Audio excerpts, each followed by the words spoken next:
Aquesta és la senyora Olvido, la mestressa d'un bar que es trobava en ple cor del Raval, abans conegut com a barri xino. És un dels personatges que en Rafael Bernis va immortalitzar en aquest local al llarg del 1979. No feia imatges, allò que se'n diuen imatges robades, imatges no sé què.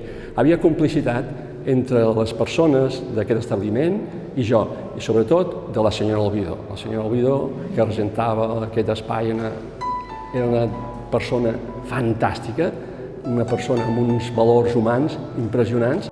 Totes les fotografies són en blanc i negre perquè l'autor considerava que capta millor l'essència d'aquest espai. La mostra és una selecció de les més de 1.000 instantànies que l'autor va fer, sempre amb el màxim respecte. Vaig intentar, i en part ho vaig aconseguir, retratar l'ànima d'aquestes persones, que és la dificultat de qualsevol projecte fotogràfic, és entrar dintre una cosa que no és visible, com és l'ànima. Vaig intentar-ho i en alguns moments ho vaig aconseguir. El bar de la senyora Olvido és una exposició que documenta una part del passat desaparegut del Raval. Estava ubicat en aquesta cantonada del carrer de Sant Ramon amb Marquès de Barberà. Ara l'espai l'ocupa la terrassa d'un bar de la zona. El local va desaparèixer, com ho van fer altres espais del barri, amb l'execució del Peri del Raval.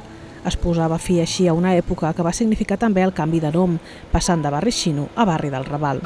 I capricis o no de la nomenclatura van fer que la plaça resultant de l'enderroc es digués Pierre de Mandiargues, com a homenatge a l'autor de la novel·la Al Margen, que tractava d'una Barcelona de prostíbuls dels anys 60 que tenen com a escenaris els mateixos carrers on estava el bar de la senyora Olvido.